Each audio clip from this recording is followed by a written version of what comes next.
Тұрғын үйді сатып алу үшін ақша жинауға 6 кеңес.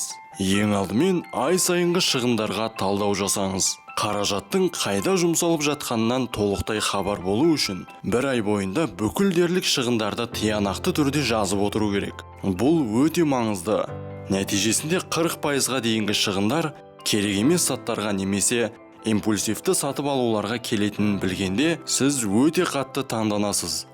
Келесі дүкенге тізіммен барыңыз. Супермаркеттерге нақты тізіммен баруды әдетке жақсылап айналдыруға сараптамашылар жан-жақты кеңес береді. Күтпеген шығындарға қаражат бөліңіз. Жанұялық бюджетті құратын уақытта, яғни алдыңғы кезеңдерге шығындарды жоспарлағанда, осы соманың 15%-ын кейінге қалдыру керек. Күтпеген шығындарға бір ережені ұстаңыз. Мерейтойға, тойға және басқа да іс-шараларға кететіндер осы сомадан артық болмауы тиіс.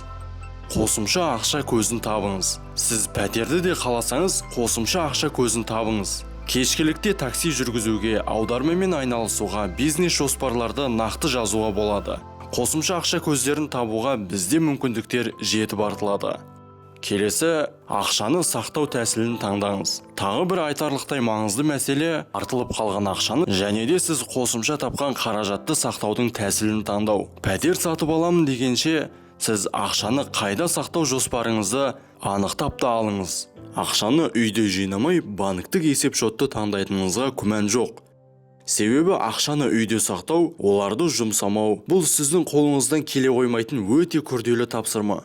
Көңіл көтеруге де ақшаны қарастырыңыз. Тағы бір үлкен емес, бірақ та маңызды кезең, қаржылық аналитиктердің айтуынша, бюджетті жоспарлаған кезде жанұямен көңіл көтеру орындарына бару үшін шағын шығынды міндетті түрде қарастырыңыз.